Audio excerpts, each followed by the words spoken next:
Assalamu alaykum, tordagi barliq kitob anglag'uchi do'stlar. Biz payg'ambarimiz sallallohu alayhi va sallamning tarjimaholi yozilgan Shirin buloq degan kitobni o'qishni davomlashtiryapmiz. Oldingi qismda Badr urushiga chiqish uchun payg'ambarimizning qo'shin tashkillanganligi va Madinadagilarning bu urushga qarta o'zlarininki qo'llash tarafdor ekanligini bildirayotgan yerlarni o'qib o'tgan edik. Endi davomini o'qiymiz. Musulmonlar qo'shinining davomliq alg'a ilgirlaganligi. Yig'in oyoqlashgandan keyin payg'ambar sallallohu alayhi va sallam Zafrondin yo'lga chiqib, Asafir deb atilgan bir davondan ochdi. U yerdan Dayya deb atilgan kichik bir kanitga tushdi va Hatan cho'ng tog'dan qilishmaydigan bir do'nglikni o'ngga tashlab minib, Badriga yaqin bir yerga kelib o'rinlashdi. Payg'ambar sallallohu alayhi va sallamning bevosita chorlashga chiqqanligi. Mushu yerda payg'ambar sallallohu alayhi va sallam hijrat safardishi va g'ordagi hamrohi Abu Bakr Siddiq roziyallohu anhu bilan billa o'zi bevosita chorlashga chiqdi. Ikkilan Makka qo'shinining bargohi bo'lib qilishi mumkin deb faraz qilingan yerning atrofida yiroqdan kuzatib chorlayotganda ushtumtut bir pishqadam arab bovoyga uchrab qoldi. Payg'ambar sallallohu alayhi va sallam uningdan Quraysh qo'shini va Muhammadning sallallohu alayhi va sallam odamlari hozir nalarga yetib kelgandi deb so'radi. Payg'ambar sallallohu alayhi va sallamning uningdan o'zini so'rab qo'yishdagi maqsad o'zining salohiyatini oshkorlamaslik uchun edi. Lekin hiliqi bo'vay, sizlar menga o'zinglarning kimligini aytib bermaguncha men aytib bermayman deb turib oldi. Payg'ambar sallallohu alayhi va sallam uningga avval sen aytib bersang, ondan biz aytib beramiz degan edi bo'vay. Avval men, ondan sen. Shundaqmi? dedi. Payg'ambar sallallohu alayhi va sallam ha shundaq dedi bo'vay. Anlashimcha Muhammad sallallohu alayhi va sallam odamlari bilan paloni kuni yo'lga chiqqanmish. Menga xabar qilgan kishining gapi rost bo'lsa, ular bugun paloni yerda dedi. Madina qo'shini o'rinlashgan o'rinni tilga ilib. Yana anglashimcha Qurayshlar paloni kuni yo'lga chiqqan ekan. Ashu xabar rostli bo'lsa, ular bugun chuqum paloni yerda dedi. Quraysh qo'shini tushgan yerni atab. U bu xabarni aytib beribla, sizlar ikkinglar kim bo'lasizlar deb so'ragaydi. Payg'ambar sallallohu alayhi va sallam biz Sudin deb javob berdi-da, otning tizgini tortqincha ketib qoldi. Bo'vay, Sudin degan nima gap u? Iroq suydimmi yoki deb eg'izini ushlabla qoldi. Makka qo'shini to'g'riliq muhim bir ma'lumotga erishish. Shu kuni kechda payg'ambar sallallohu alayhi va sallam yangidan chorlag'uvchilarni tayinlab, dushman ahvolini egallashga avatdi. Bu vazifani muhojirlarning peshqadamlaridan Ali ibn Abu Talib, Zubayr ibn Avvam va Said ibn Abi Waqqas roziyallohu anhum qatorliq 3 kishi o'z ustiga olgan edi. Ular Badri kentining suv iqini bo'yiga beribdi. Makka qo'shinining suv to'shug'ichi 2 odamini uchirtib qoldi. Chorlag'uvchilar darhol ularni tutib, payg'ambar sallallohu alayhi va sallamning yiniga haydab keldi. Bu chaqda payg'ambar sallallohu alayhi va sallam namoz o'qiyotdi. Boshqalar oldirab ularni so'roq qilishga boshladi. Ular ya'ni 2 asir. Biz Quraysh qo'shinining suv to'shug'ichilari, ular bizni suv ilib kelishga avatgan dedi. Bu gap musulmonlarga yoqmadi. Chunki ular bu ikkilarning Abu Sufyanning odamlari bo'lib qilishini, chunki ularda texicha karvonni qo'lga tushirish umidi uzilmagan edi. Umid qilatdi. Shunga musulmonlar hiliqi 2 asirni qattiq urdi. Ular biz Abu Sufyanning odamlari degandan keyinla ondan urushni to'xtatdi. Onungacha payg'ambar sallallohu alayhi va sallam namozdan forig' bo'ldi va ko'pchilikka ochiqlangandek. Ular rost gap qilsa urdinglar, yolg'on aytsa qo'yvetdinglar Azbroyi xudo, ular avval rost aytqaydi. Ular chuqum Quraysh qo'shinining odamlari, dedi. Andid ularni o'zi bevosita so'roq qildi. Rasululloh sallallohu alayhi vasallam: "Aytinglar, Quraysh qo'shini nada?" deb so'radi asirlar. Ular avu ko'rinib turgan Iroq do'nglikning keynida. Azmu ko'pmi? Bek ko'p. Soni qanchalik? Bilmaymiz. Ular bir kunda necha to'yga suyidi? Bir kuni 9, yana bir kuni 10 ni suyidi. Payg'ambar sallallohu alayhi vasallam buni anglab, ularning soni 900 bilan 1000 ning oralig'ida ekan, dedi. Ondan yana so'roqni davomlashtirdi. Quraysh qatlaridan kimlar bor? Utba bilan Shayba, Raybaning 2 o'g'li, Abul Baxtari ibn Hisham, Hakam ibn Hizam, Nawfal ibn Xuvaylid, Haris ibn Amiri, Tuayma ibn Adi, Nasri ibn Haris, Zam'a ibn Aswad, Abu Jahil ibn Hisham va Umayya ibn Xalaf qatorliqlar bor. Yana bir qancha kishining ismlarini topshirdi. So'roqdan keyin payg'ambar sallallohu alayhi vasallam qo'shinda so'z qilib, Makka sizlarga jigar porlarini chiqartibdi, dedi. Sim yomg'ir. Shu kechasi osmon bulutlanib yomg'ir yog'di. Alloh taolo yomg'irni mushriklar tushgan joylarga ko'p yog'dirayotganlikdan ular olg'a ilgirlashdan to'silib qoldi. Musulmonlar ustiga sim yomg'ir yog'di. Bu ularni pokladi va shaytonning paskina mayndakchiliklarini ketkizdi. Yer qatdi, qumlar chingdilib, odam va hayvonlarning qadami petib ketmaydigan bo'ldi va chidir bargohlarni tikishga sharoit hozirlanib, qo'shinning irodasi mustahkamlandi. Musulmonlar qo'shinining muhim strategik o'ringa oldin berib o'rinlashib olganligi. Payg'ambar sallallohu alayhi vasallam Badr suyiga mushriklardan burun berib o'rinlashib va ularning bu o'rinni oldin egallashining oldini olish uchun qo'shinni qo'zg'adi va jiddiy yo'l yurib oqshimi bir mahallada Badri suv manbalarining birining yeniga yetib keldi. Bu chaqda Hubab ibn Munzira roziyallohu anhu go'yo bir harbiy mutaxassislik o'rnidan turib, "Ey Rasululloh, bu yerga Allohning buyrug'i bilan tushdingmi yoki jang tadbiri uchun o'z ra'ying bilan tushdingmi?" deb so'radi. Payg'ambar sallallohu alayhi vasallam, "Jang tadbiri uchun o'z ra'yim bilan tushdim", dedi Hubab roziyallohu anhu. "Ey Rasululloh, bu yerga tushish muvofiq emas. Qo'shinga buyruq qilg'in. Biz bu yerdan qo'zg'olib, Badri suvlaridan mushriklarga yaqinroq bir suvning yiniga berib, o'rinlashib, bir ko'l yasab suv jixlab olayli. Ondan boshqa quduq va ko'llarni ko'mib etayli. Shuningdan keyin urush qilsak, biz suv qiyinchilik tortmaymiz. Dushman suv icholmay qiynildi", dedi. Payg'ambar sallallohu alayhi vasallam, "To'g'ri aytding", dedi-da, qo'shinni tezdan harakatlantirib, dushman qo'shiniga ancha yiroq bo'lmagan bir suv bo'yiga tun nisbida kelib tushdi. Ondan ko'l ko'lab, suv jixlab olib, boshqa suv manbalarini tindirib etdi. Qo'mondonlik bargohi. Musulmonlar suv bo'yiga kelib o'rinlashib bo'lgandan keyin Said ibn Ma'az roziyallohu anhu payg'ambar sallallohu alayhi vasallamga kutilmagan ahvolning yuz berish ehtimoliga qarata oldin tayyorlik ko'rish va g'alaba qilishdan burun mag'lubiyatni o'ylab qo'yish nuqta nazari bo'yicha musulmonlar payg'ambar sallallohu alayhi vasallam uchun maxsus bir qo'mondonlik uyi ta'sis qilib berish taklifini berdi. U mundaq dedi: "Ey Rasululloh, biz sana bir yog'och qo'rshav uy bino qilib, yeniga ot uloqlarimizni tal qilib qo'yib, anda jangga kiraydi.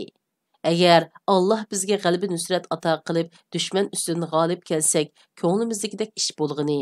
Navoda aksicha ish bo'lib qolsa, etinga mingan biti Madinada qilib qolgan musulmonlarning qishiga berib olsanda, Alloh seni ular bilan qo'g'daydi. Chunki Madinada seni bizdan bekrak suydigan va jon pido qildigan nurg'un kishilar qilib qoldi. Ular seni dushman bilan tutishib qilishingni bilgan bo'lsa-di, hargiz ayrilib qolmaydi. Peygamber sallallahu aleyhi ve sellem Said raziyallahu anhu'nun bu sözüge aprin okudu ve onunla xayrlik bilen dua kıldı. Şunun bilen musulmanlar hareketlenip uruş meydanının şarkı şimal tarafiga joylashgan egiz bir döng ustiga jang maydonlariga qaratib, yağaçta qo'rshav qilib bir uy bina qildi.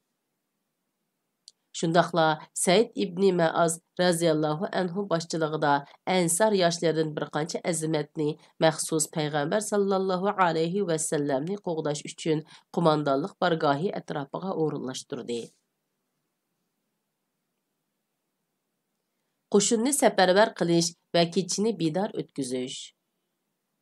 Qomandanlıq bargahı bitgandan keyin Peyğəmbər sallallahu alayhi və səlləm qo'shinni safarbar qildi. U jang maydonida salmoq qadam tashlab mingib, inshaalloh, ata ma'u paloni o'ldirildigan joy, avu inshaalloh paloni bishni yeydigan joy deb qo'li bilan ko'rsatishga boshladi. Andin shu yerdan bir tüp daraxt tuviga berib namoz o'qish bilan kechini bidor o'tkazdi. Musulmonlar ko'ngillari xotirjam, uchuq yo'ruq va to'lib toshgan ishonch bilan yuraklarini to'xtatgan holda yetib, Allah Taala'nın mono ayetideki bisharatlerini öz ko'zi bilan ko'rish arzusida rahatlik uxlab oldi. Öz vaqtida Allah tinchlandirish yusidan sizlarga uyqu beg'ishladi. Tahorat ilib, g'usl qilib, pah bo'lishinglar uchun, sizlardan shaytonning vasvasini ketkizish uchun, Allah'ның yordamiga ishonch qilib, ko'nglinglarning to'q turishi uchun, qadaminglarning qumga petib ketmay, mazmut turishi uchun Allah sizlarga bulutdan yomg'ir yog'dirib berdi. Qur'on Karim Sura Anfal 8-sura 11-oyat. Bu Hicriyenin 2. yılı Ramazan 9. ayının 17. günü Cüme'ye tang atıdığan kecha idi. Peygamber sallallahu aleyhi ve sellem muşu ayının 8 yoki 12. günü yo'lga chiqib, payshanba kech mush yerga yetib kelgan. Makka qo'shini jangga otlanish oldida ularning ichki qismida ixtilof yuz berganligi. Quraysh taraf Badri vodisining Madinaga yiroq chetiga joylashgan dargohida kechini bexaroman uxlab o'tkazdi.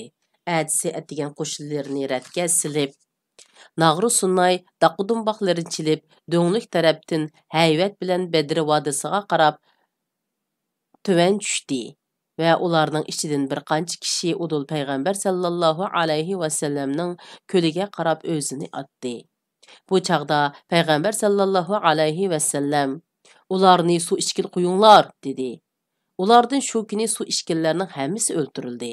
Faqat Hakim ibn Hizam omon qilib keyin musulmon bo'ldi va taqvodor musulmonlardan bo'lib ketdi. U qasamini mubolag'a qilmoqchi bo'lsa, meni Badrda omon qo'ygan Alloh bilan qasamki dedi. Asli gapimizga kelayli. Quraysh qo'shini tuvanga tushib to'xtagandan keyin ular Umayr ibn Vahab Jumahini Madina tarafning kuch-quvvatini va son suhbatini egallashga avatdi. Umayr itiga minib, qo'shinning atrofini yiroqdan ot choptirib bir aylanib chiqqandan keyin qaytib berib, taxminan 300 odam ekan, balkim ozroq kam yoki ziyoda chiqadi. Uningdan jiq emas. Lekin to'xtab turinglar. Men qarab boqay. Ularning bo'ktirma qo'shini yoki yordamchi qo'shin bormi tixi? dedi-da, etini yana choptirib, o'ymonliqning yiroq chetigacha berib keldi va g'ayri ahvol sezmagandan keyin qaytib kelib, men hech narsani bayqamadim. Lekin Quraysh jamoasi bala qazoning oshkora o'limni ko'tarib kelayotganligini, Yasrib to'gilarining ochiq oshkora o'lim to'shiyotganligini ko'rgandek bo'lyapman. Ularning qilishlaridan boshqa hech qanday mudofialanish aslahasi yoki panohlanish qarorgohi yo'q ekan. Azbiroy Xudo, sizlardan biri o'lmaguncha ulardan birini o'ltirgili bo'lmaydi. Navoda ular bu qitim sizlarning iqtidorli odamlaringlarni yo'qotsa, uningdan keyingi hayotning nima lazzati? Shuna obdan o'ylab ko'ringlar, dedi. Bu çağda başdan axır uruş qilish fikrida ching turib kelgan Abu Jahil ibn Hishamga qarshi qo'shinni qaytirib ketishni tashabbus qildigan yana bir fikr iqimi paydo bo'ldi. Uning jarayoni mundaq bo'ldi.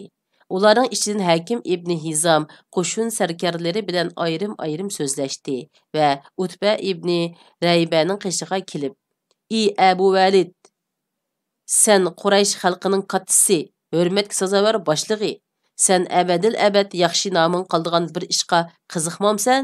dedi. Utba, "Qandoq ish u, ey Hakim?" degaydi. Hakim ibn Hizam, "Qo'shinni qaytirib ketsan va ittifoqdishing Amru ibn Hazzami Naxla qo'shini vaqasida musulmonlar tarafidan o'ldirilgan.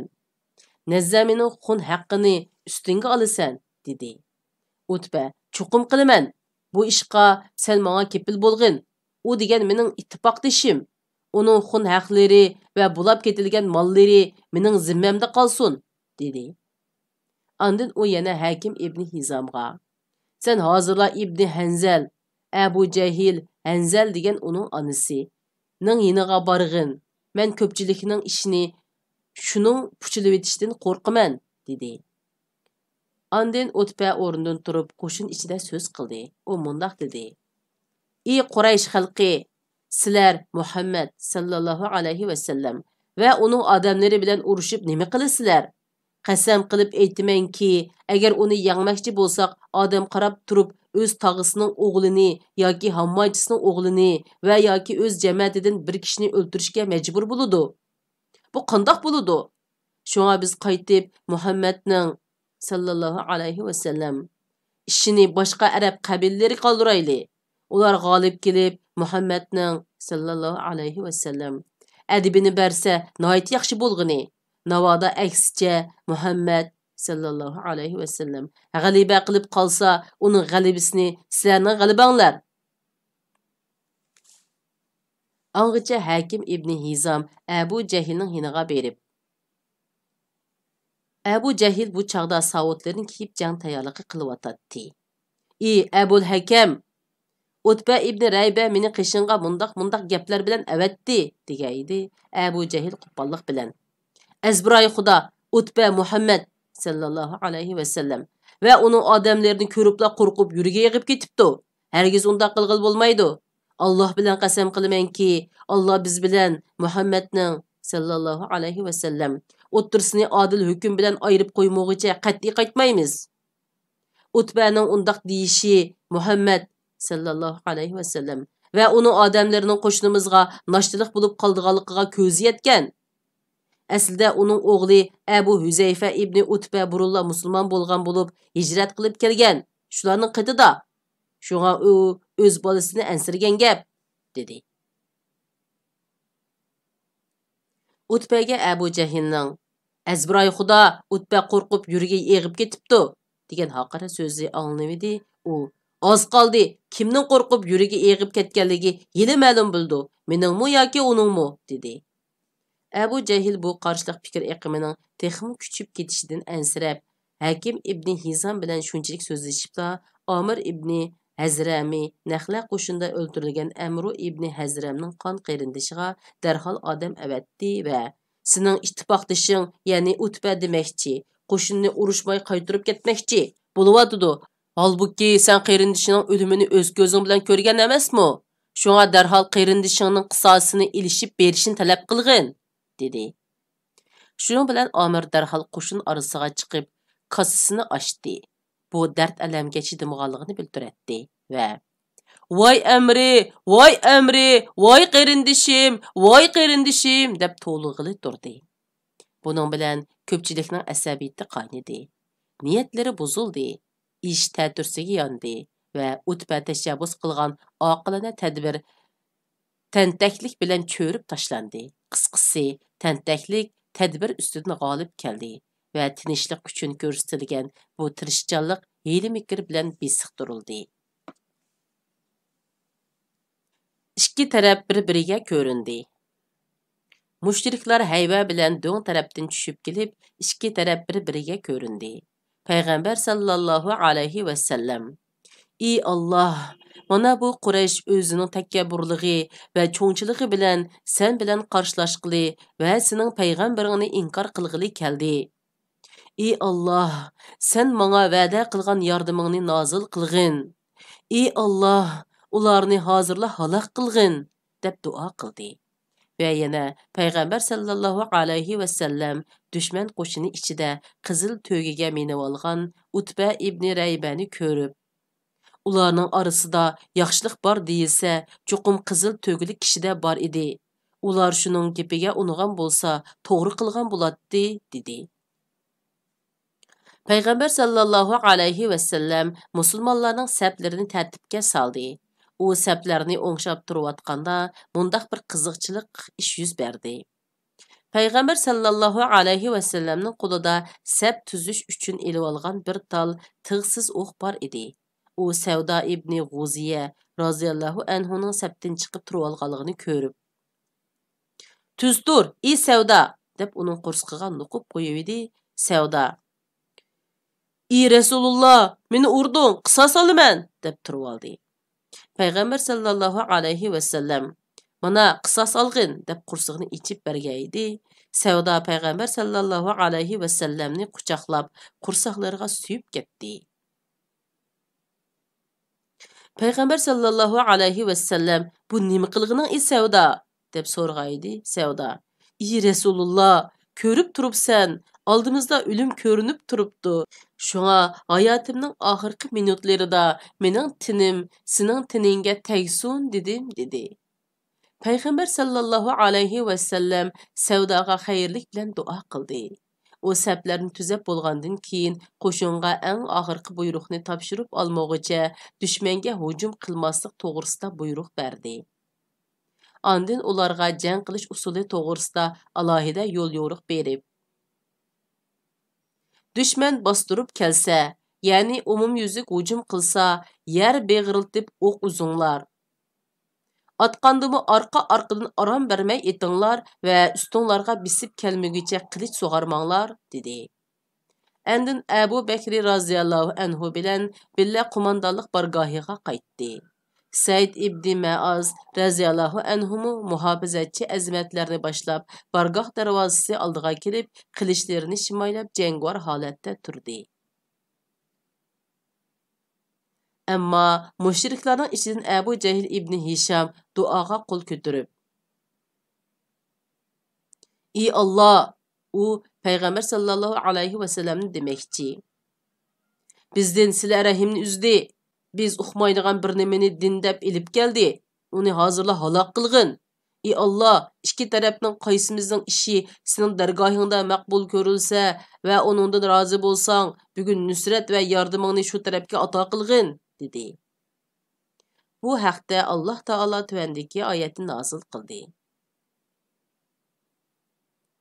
Ey kuffarlar jamoasi, agar sizlar g'alabani tilasanglar, g'alaba allaqachon sizlarga keldi. Ya'ni u sizlarning ziyninglarga keldi.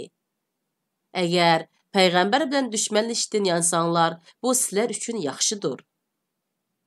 Agar uning bilan yana urushsanglar, biz uningga yana yordam beramiz. Qo'shninglar ko'p bo'lgan taqdirdimi, u sizlardan hech narsani dabbi qilib berolmaydi. Allah haqiqatan mu'minlar bilan birlidir. Qur'on Karim Sura Anfal 8-sura 10-oyat. Shunda qilib bu qitimli kitob o'qishimiz mush yergacha bo'ldi. Kelar qitim ko'rishayli. Xayri xo'sh, Allohga omonat. Assalomu alaykum. To'rdagi barliq kitob anglag'uvchi do'stlar. Biz payg'ambarimiz sallallohu alayhi va sallamning tarjimholi yozilgan Şirin Bullaq degan kitobni o'qishni davomlashtiryapmiz. Oldingi qismda Badr urushining yuz berish ahvollarini o'qib o'tgan edik. Endi davomini o'qiymiz. Tun nisbi va tunji jang uchquni. Jang pilikiga tunji bo'lib o't yoqquchi mushriklar tarafdan Asvad ibn Abdul Asad Mahsumi bo'ldi. U mijozi qo'pol, badqilq odam edi. U jang maydoniga Allohga ahdi beramanki, chuqum ularning kulidan suv ichiman. yoki uni bulg'ayman va yoki shuning uchun o'laman deb sakrab maydonga tushdi. U maydonga tushdi. Musulmonlar tarafdan Hamza ibn Abdulmuttallib roziyallohu anhu maydonga tushdi. İkkiyen bir ikkicha qilich urishivdi. Hamza bir o'rlibla uning bir pochiqini uzib etdi. Shuning bilan Asvad o'ngdisiga yiqilib tushdi. Uning kesilgan putidan jit-jit qon chachirmoqda edi. U yiqilgan o'rin ko'ldan xeli yiroq bo'lsa-mu, biroq u qasmini o'rlash uchun 3 putliq bo'lib o'milab ko'l tarafga o'zini otdi. Lekin Hamza uni qo'g'lab kelib ko'lning ichida qilishlavatdi. Yakmi-yak ilishish. Asvad ibn Abdul Asadning o'ldirilishi o't ilish oldida turgan jang pilikiga chaqmoq chaqdi. Shuning bilan Quraysh chavandozlaridan 3 kishi maydonga tushib keldi. Ularning hammasi bir oilali kishilar bo'lib, Utba, uning qarindoshi Shayba va Utbaning o'g'li Valid qatorliqlar edi. Ular sabtin etilib chiqibla yakmi-yak ilishishni talab qildi. Bu chaqda ularga Ansar yoshlaridan 3 yigit Avf, Muavvaz, Harisning 2-chi o'g'li va Abdullah ibn Ravaha roziyallohu anhular maydonga tushgan edi. Mushriklar tarafidan tushganlar "Sizlar kim bo'lisizlar?" deb so'radi. Musulmonlar tarafdan chiqqanlar "Ansar yigitlarimiz" deb javob berdi. Ular "Yaraysizlar, layoqatlik tangtushlar ekansizlar. Afsuski, biz sizlar bilan urushmoqchi emasmiz. Bizga Qurayshlardan chiqsin" dedi. Uningcha ularning e'lonchilari: "Ey Muhammad sallallohu alayhi va sallam, bizga Qurayshni odam chiqarg'in. Bizga o'zimizning tang dematlarimizni chiqarib bergin" deb cho'qon ko'tarishdi. Shunga payg'ambar sallallohu alayhi va sallam: "Ey Abu Ubayda ibn Haris tur, ey Hamza tur, ey Ali tur" dedi. Ular sabtdan ayrilib mushriklarning oldiga yiqilib berivdi. Mushrik taraf: "Sizlar kim bo'lisizlar?" deb so'radi. Musulmonlar o'zlarini tunishtiribdi. Ular: "Yaraysizlar, endi texi layoqatlik tang dematlar chiqibsizlar" deyishdi-da, ko'zni yumib ochqicha tutishib ketishdi. Abu Ubayda roziyallohu anhu u hammadan pishqadam yashangan kishi edi. Utba ibn Rabiya bilan tutishdi. Hamza roziyallohu anhu Shayba bilan tutishdi. Ali roziyallohu anhu Valid ibn Utba bilan tutishdi. Hamza bilan Ali roziyallohu anhuma o'z raqiblariga omonni zamonga bermay qilich urib birdanla yer tishlatdi. Ammo Ubayda roziyallohu anhu raqibi Utba bilan qattiq ilishib, har ikkisi bir-birini og'ir yaralandirib holsizlanib ketdi. Shunga Hamza bilan Ali roziyallohu anhuma Utbaga hujum qilib, uni jahannamga uzatdi. Ondan Ubayda roziyallohu anhuni ko'tarib maydondan qaytib kirdi. Uning bir puti uzib etilgan edi. U Badri urushi oyoqlashib 4-5 kundan keyin musulmonlar Madinaga qaytishida Sapra degan yerga kelganda o'lib ketdi. U shuninggacha bir eg'izmu dard bilan shikoyat qilmagan edi. Ali roziyallohu anhu qasam qilgan holda: "Mu'minlar va kuffarlardan iborat bu ikki firqa Parvardigori to'g'risida munozirlashdi." Qur'on Karim Sura Haj 22-sura 19-oyatning bir qismi degan oyat shular haqida nozil bo'lgan. Umumiy hujum. Bir maydon yakma-yak elishning natijasi mushriklarga nisbatan talofatlik boshlanish bo'ldi. Ular eng yaxshi mohir chavandozlaridan va qobil qo'mondonlaridan biroqla 3 kishidan ayrilib qoldi.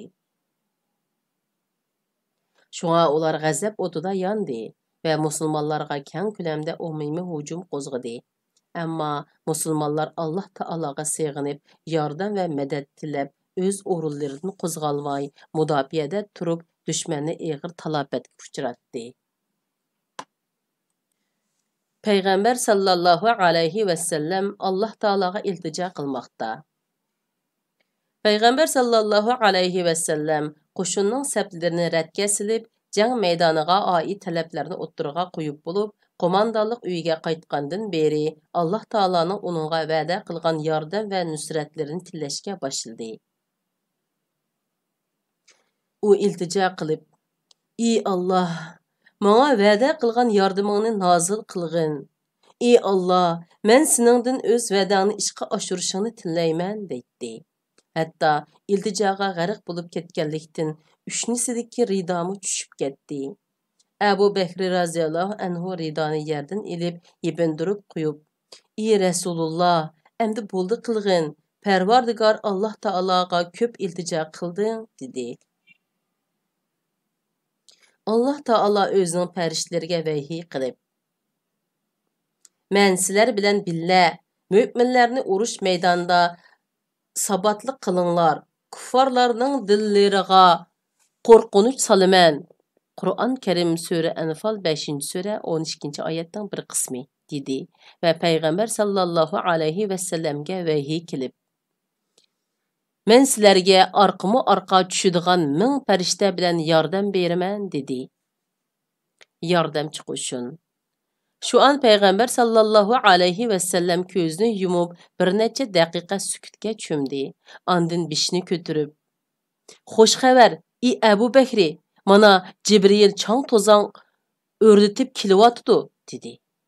İbn İshaq rahimahullohning rivoyatida payg'ambar sallallohu alayhi va sallam Abu Bakri raziyallohu anhuga, "Xo'sh xabar, ey Abu Bakri, Allohning yordami keldi. Mana Jibril tulparini chaptirib, chang to'zanglarni o'rlatib kelyapti" dedi. Ondan kapidan savutini qushlab kiyib, "Mushriklar to'pi mag'lub qilinadi. Orqaga qarab qochidi." Qur'on Karim Sura Qamar 54-sura 45-oyat degach sakrab chiqdi va yerdan bir siqim shig'il to'pini ilib Qurayshlarga qaratib, "Alloh xor qilg'ay" deb atqaydi. Ko'z, burun, quloqlariga to'pa kirmagan birmi mushrik qolmadi. Alloh taolo bu haqda, "Ey Muhammad sallallohu alayhi va sallam, bir siqim to'pini mushriklarga atqaningda sen atmading. Balki amalda uni mushriklarning ko'zlariga Alloh atdi." Qur'on Karim Sura Anfal 8-sura 17-oyat dedi. Qaytirma hujum. Payg'ambar sallallohu alayhi va sallam qo'shinga qaytirma hujumga o'tish buyrug'ini chiqarganda, mushriklarning hayvisi allaqachon bo'shab, hujum qilish qizg'inligi yo'qolgan edi. Şoňa payg'ambar sallallohu alayhi va sallamning bu tadbirning musulmonlarning jang maydonida ustunlikni egallashiga nihoyat zo'r roli bo'ldi. Chunki ular hujumga o'tish buyrug'ini topshirib olgan hamon, texi bu chaqda ularning jang qizg'inligi urg'ib turadi. Shundaq dahshat, yuqori jasorat bilan hujum qo'zg'adiki, dushman saflarini o'ngtay-to'ngtay qilib, ularni sur-to'qay qilishga boshladi. Va payg'ambar sallallohu alayhi va sallamning ustiga qus savut kiyib, to'lib tashqan ishonch va ullik ovozda, "Mushriklar to'pi mag'lub qilinadi va cho'qim chekindiriladi" deb qo'mondonlik uyidan etilib chiqqanligi qo'shinning jangovarligini hassalab oshiribdi. Natijada musulmonlar yo'lvostak etilib, jasorat bilan jang qildi va farishtalarmi hamdamda bo'ldi. İbn Saidning İkrama roziyallohu anhudan rivoyat qilgan hadisida shu kuni ba'zi odamlarning qolisi uzilib tushadi. Kimning qo'lida o'ldirilganligini bilgili bo'lmaydi. Yana ba'zilarining qo'li kesilib ketadi. Kimning qilish urganligini bilgili bo'lmaydi deyilgan. İbn Abbas roziyallohu anhu mundaq degan: "Bir chaqda musulmonlardan bir kishi oldiga qechib ketayotgan bir mushrikni qo'g'lab ketayotdi. Ushtumdan usti tarafidan qamchining urilgan ovozini va bir otliqning dit chuh degan ovozini angladi. Qarasa yiliq mushrik oldida o'lik yotqudak. Bu kishi kelib Rasululloh sallallohu alayhi va sallamga ahvolni so'zlab beribdi. Rasululloh sallallohu alayhi va sallam, "Rost deysan, Aşular 3-chi osmonning yordamchi qo'shinlari" dedi. Abu Davud Mazini raziyallohu anhu mundaq degan: "Shu kuni men bir mushrikni qo'g'lab ketayotdim. Qilishni uningga urib bo'lguncha uning beshi yerga tushib bo'ldi. Men uni boshqalar o'ldirgan cheg'i debdiman. Şu esnada ensarlardan bir kişi Abbas ibn Abdülmuttallib Peygamber sallallahu aleyhi ve sellem'nin tağısını esir ilip geldi. Abbas, Ezbray Xuda, meni bu kişi esir almadı. Meni nahayet isil, çılan toruq atqı minib algan, bestilik, qavul, çıray vəsli kilişken bir kişi esir algan. O adam hazır görünmeydu, deydi. Ensari, ey Resulullah, onu mən esir aldım, deydi. Resulullah sallallahu aleyhi ve sellem onunğa, Jim tur, sana Allah Taala katta pərişlər bilen yardım bergen gep, dedi. İblis jang meydanından çekindi. İblis pərişlərinin müşriklərə zərbə berib atqanlığını görüb, o yuqurda etqinimizdek Suraqa ibn Malik Cuhşumi'nin siyaqıda kelib ta hazırgıca müşriklər sepidən ayrılmağa idi. Keynik yandı və asta soğurulub çıxıb tikvetməkçi boldu. Bu çağda onunğa Haris ibn Hişam onu həqiqi Suraqa deb oylagan esilib aldı və Haris'nin meydisiga qattiq bir muş urub yıqıtıvetdi və alman-talman qeçişə başladı. Bunu görgen müşriklar, "Nəgə ey Suraqa? Sen bizge başpanah bulumen ve baştan ahir ayrılmayman degandin-go" deb to'lashqa idi İblis. "Men sizlar ko'rmagan ishlarni ko'ryapman. Men Allohdan qo'rqaman. Allohning azobi nihoyat qattiq" deginicha qichib dengiz sohili tarafga g'oyib bo'ldi. Fojialik mag'lubiyat. Müşriklarning saflarida parchalanish va yimirilish alomatlari ko'rilishga boshladi. Ular musulmonlarning shiddatli hujumi oldida bardoshlik berolmadi. Urush oxirlashay deb qolgan edi. Müşriklar to'pi taraf-tarafga jinini elib tikvetishga boshladi. Musulmonlar ularning keynidan qo'g'lab yurib, taslim bo'lganlarni asir elib, qarshilik ko'rsatganlarni o'ldirib, oxiri tal to'kis mag'lub qildi. Abu Jahilning mag'lubiyatga tan bermay, jon jakli bilan ching turganligi. Ammo bu qitimqi urushning bosh jinoyatchisi cho'ng tag'ut Abu Jahil ibn Hisham o'z qo'shinining saflaridagi yimirilish va patparaqchilik alomatlarini ko'rib, bu xil foydasiz iqimning oldini olmoqchi bo'ldi. U hadab qo'shinini ilhomlantirib ularga buyruq tushiratdi va Suraqaning xoinligi sizlarni umidsizlantirmasin. Bu degan Muhammad sallallohu alayhi va sallam bilan oldin kelishib olgan planliq suiqasd.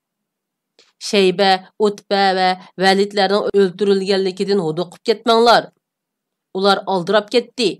Lat va Uzra bilan qasam qilamanki, biz ularni arg'amcha tanilar bilan bog'lab ilib ketishimiz kerak. Hech qaysinglar ulardan bir odam o'ldiribla bo'ldi qilmanglar. Ularni asir elinglar.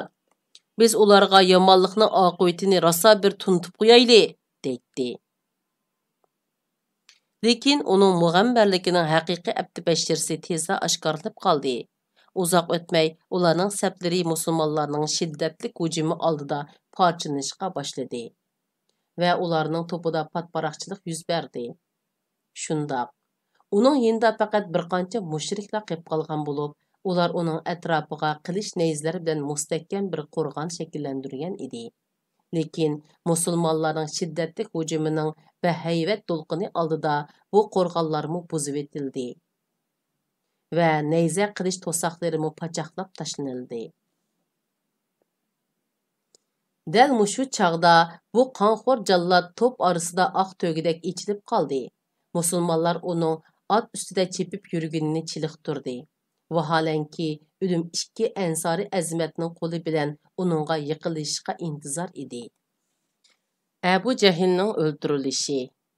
Abdurrahman ibn Avf roziyallohu anhu mundaq degan: Badri kuni men sabta turib Shunda qarsam o'ng yonimda bir, sol yonimda bir ikki ansor yigit paydo bo'ldi. Go'yo men bularga ishonmay qoldim. Ularning biri yana biridan yushirganda qilib: "Ey tog'a, menga Abu Jahil deganni ko'rsatib qo'ygan bo'lsangiz", dedi. Men uningga: "Inim, uni nima qilasan?" dedim. U: "Anglashimcha, u Rasulullohga qattiq aziyat qilar ekan to'q. Xab, bugun uni ko'ribla qoldigan bo'lsam, ikkimizning biri o'lib sharobini tetimog'icha uni qochirib qo'ymayman", dedi. Men bu yigitning jasoratiga rostila ajablandim. Şundaq turatdim, meni yana bir noqidi va oldingi o'xshash bir gapni qildi. Uzoq o'tmay Abu Jahilning dushman to'pi ichida o'ng so'lga qatirab yurganligini ko'rdimda, iliqi ikki yigitga "Ko'rdinglarmi? Ana ovuslar izlamoqchi bo'lgan odam shu" deb Abu Jahilni ko'rsatib qo'ydim. Shuning bilan ular qilichlarini o'ynatib, Abu Jahil bor tarafga ushqanda yurib ketdi va har ikkalan uningga tangla qilich urib yiqitdi. Ondan qaytib kelib Rasululloh sallallohu alayhi va sallamga ma'lum qilishdi. Rasululloh sallallohu alayhi va sallam uni qaysinglar o'ltirdinglar deb so'rag'aydi. Har ikkisi "Ey Rasululloh, men o'ltirdim" deyishdi. Rasululloh sallallohu alayhi va sallam "Ikkinglar tang qilich urdinglarmi ya?" deb so'raydi. Ular "Yo'q" deyishdi. Bu chaqda Rasululloh sallallohu alayhi va sallam ularning qilichlariga qarab "Ikkinglar tang uribsizlar" dedi va urushdan keyin Abu Jahildan o'lja ilingan narsalarni Muaz ibn Amr ibn Jamud mazkur ikki yigitning biriga buyurib berdi. Chunki ularning yana biri keyin jang davomida shahid bo'lib ketgan edi. Urush oxirlashgandan keyin payg'ambar sallallohu alayhi va sallam Abu Jahilning qandoq bo'lganligiga kim qarab boqudi dedi. Shuning bilan kishilar uni izlab taraf-tarafga taridi. Bir chaqda uni Abdullah ibn Mas'ud raziyallohu anhu tepib oldi. Halbuki u oxirgi nafaslarida jon talishayotdi. Shuning bilan Abdullah ibn Mas'ud raziyallohu anhu uning gejisiga dassab, qo'li bilan uning saqilidan tutib turib, "Xo'p bo'ldimi, ey Xudoning dushmani" deganda Abu Jahil "Nima xo'p bo'ladi? Sizlar mendan katta odamni o'ltirganmi?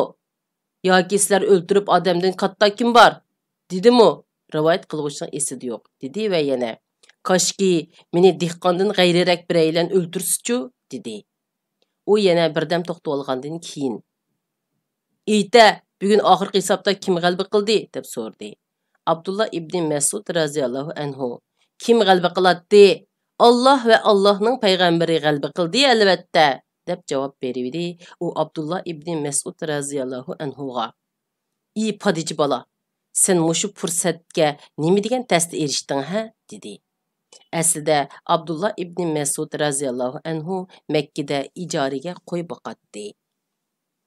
Abdullah ibn Mas'ud raziyallohu anhu bilan Abu Jahil orasida yuqorqi savol javoblar bo'lib o'tgandan keyin u qilich bilan Abu Jahilning beshini uzib oldi va uni saqildan ko'tarib payg'ambarimiz sallallohu alayhi va sallamning oldiga kelib "Ey Rasululloh, mana bu Allohning dushmani Abu Jahil ibn Hishamning kallasi" deb yerga tashlag'aydi. Payg'ambar sallallohu alayhi va sallam "Alloh yoki yegonidir. Onundan boshqa hech iloh yo'qdir" deb 3 qitim takrorladi. Ondan tashakkur aytib "Allohu akbar. Güzel madiya va hamdu sanolar Alloh xosdir. U va'dasini ishga oshirdi. U bandasiga menga demoqchi, yordam berdi. Ko'p qo'shinni o'zi yolg'iz mag'lub qildi. Yur, uni Abu Jahil demoqchi, menga ko'rsatgin" dedi. Shuning bilan men payg'ambar sallallohu alayhi va sallam bilan birga berib uni ko'rsatib qo'ydim. Payg'ambar sallallohu alayhi va sallam "Bu ablah mushu ummatning fir'avini edi" dedi. Shunday qilib bu qitimliq kitob o'qishimiz mushargich bo'ldi. Davomini kelaqatim o'qayli. Xayr xo'sh, Allohga omonat.